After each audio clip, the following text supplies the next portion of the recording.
Welcome back to Three Times a Victim by Bruce Whealton. I'm Sarah with Marcus. Last episode, we witnessed Bruce being ambushed by his own lawyer into accepting a coercive plea deal, forced to declare guilt for a crime he didn't commit under threat of a decade in prison. Today, we enter Section 4, Aftermath, a case that I never closed, covering chapters 17 and 18, where we see the devastating long-term consequences of living with this lie. Bruce opens Section 4 with devastating honesty. I wish I could tell you this story had a resolution, that justice was served, or that time healed what had been broken. But this story doesn't end that way. For 13 years, he describes existing in a world without color, a purgatory where the days are now a blur, and one day was like any other, lifeless and heavy. What's heartbreaking is how he describes not living, but drifting, an observer in my own life. This isn't just depression. This is what happens when someone's entire identity is shattered by injustice, and they're forced to carry a lie about who they are. He writes, "It wasn't sadness, not exactly. It was worse. My life was characterized by emptiness." Chapter 17, Needing to Find Work and Income, takes us to mid-2006. Bruce is 40 years old, has housing through Shelter Plus Care, and the Division of Vocational Rehabilitation is trying to help him build a web design business. But there's this tragic irony. He's being forced into a field that doesn't align with who he is at all. Bruce is brutally honest about this mismatch. Web design and development felt like a tedious, soul-crushing task of writing code for a lifeless machine. I was too shattered by the harrowing weight of 7 torturous months in jail to grasp these realities then. This man who once thrived helping trauma survivors is now trying to force himself into technology work. The cruel reality becomes clear when Bruce faces job applications. Every single one asks about criminal history. His VR counselor, Eric, suggests he should acknowledge guilt while pleading for a second chance. But Bruce can't do it. I couldn't bring myself to follow his guidance. I couldn't do it. I had already lost so much, my freedom, my reputation, my career, my dignity. But I clung desperately to the truth. This creates an impossible situation. Bruce can't get work in helping professions because of his false conviction, but he also can't bring himself to pretend he's guilty when applying for other jobs. He's trapped between a lie he refuses to accept and a reality that won't accept the truth. Then we meet Vanessa, who becomes a lifeline. She's from the local mental health center and connects Bruce to Shelter Plus Care, housing for people who've been homeless for at least 2 years with a disability diagnosis. Bruce describes her as someone who could see right through me, recognizing that I wasn't meant for a life on the streets. The moment when Bruce gets approved for housing is both hopeful and terrifying for him.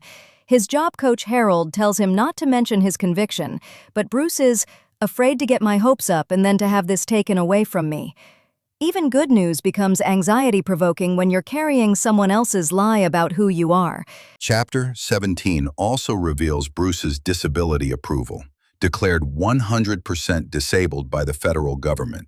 His disability lawyer focused on major depressive disorder and generalized anxiety disorder. But Bruce notes this, ignored the post-traumatic stress disorder that has defined my condition going all the way back to 2003 or earlier. The bitter irony is devastating. Bruce writes, "Being declared disabled as far back as 2003 should have nullified the plea deal, since there was a government-recognized reason why I couldn't have reasonably entered into it." The very disability that made him vulnerable to coercion could have been his legal defense, but no one connected these dots. The disability payment, $30,000 in back pay, becomes both blessing and curse. Bruce describes it as survival money, not a future. And tragically, this money becomes a target for predators who see his vulnerability as opportunity. Chapter 18. A bad relationship, trying to build a business, and the scars of probation, introduces us to Amanda, a street person with a crack addiction who becomes another source of trauma in Bruce's life. Bruce is devastatingly honest about why he allows this toxic relationship. "I saw myself as wretched and marked with a scarlet letter, and so even an unhealthy relationship or connection was better than utter isolation." Amanda systematically drains Bruce's disability money through manipulation and lies. while he opens his home to various homeless people. But his compassion becomes self-destructive because he can't set boundaries. His housing program has strict rules about visitors, but Bruce can't say no to people who need shelter. The probation meetings are exercises in humiliation. Bruce meets weekly, speaking as little as I could, swallowing my shame in silence. When probation officers do a home visit, they handcuff him in his own home for your safety and search for evidence that he's the monster the system claims he is. But there's a powerful moment at Bruce's final probation meeting. He finally tells his probation officer the truth. I never did any of the things I was accused of. Instead of dismissal, he sees belief.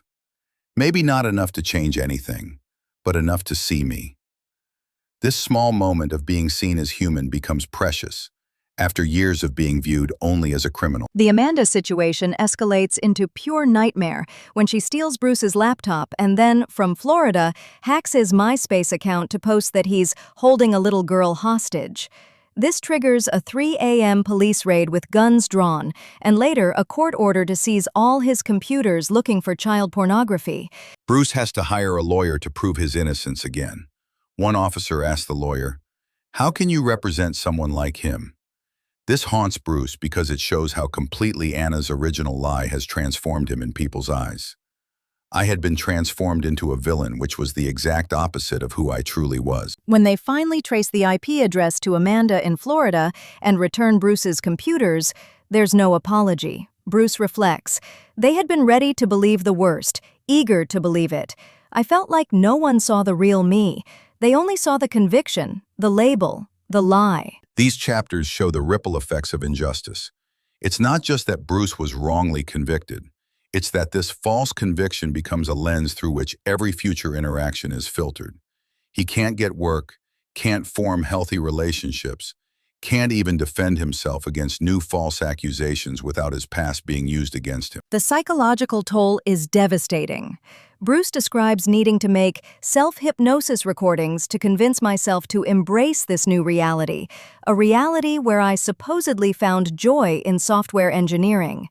He's literally trying to hypnotize himself into accepting a life that isn't his, because his real life was stolen from him. What's particularly cruel is how Bruce's natural compassion becomes a liability.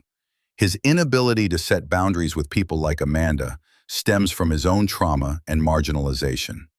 He gives too much because he knows what it's like to have nothing. But this makes him a target for exploitation. Bruce ends these chapters with a chilling realization about the nature of evil after encountering John F., Anna, and Amanda. I needed to understand evil. This therapist, who once helped people heal, is now forced to study predators and psychopaths to protect himself from future victimization. The title Aftermath, A Case That I Never Closed, captures the ongoing nature of injustice. There's no statute of limitations on the psychological damage, no appeals process for a stolen identity, no way to get back the years lost to living someone else's lie about who you are. Join us next time as we continue exploring Bruce's journey through this aftermath period. We'll see how carrying the burden of a false conviction affects every aspect of rebuilding a life, and how the ripple effects of injustice extend far beyond the courtroom. Bruce's story in these chapters shows us that injustice doesn't end with a wrongful conviction. It becomes a permanent feature of someone's existence, shaping every relationship, every opportunity, every moment of self-perception. This has been Sarah and Marcus discussing 3 Times a Victim by Bruce Whealton. Thank you for listening, and remember, when we force innocent people to carry the guilt for crimes they didn't commit, we don't just wrong them once, we wrong them every single day thereafter.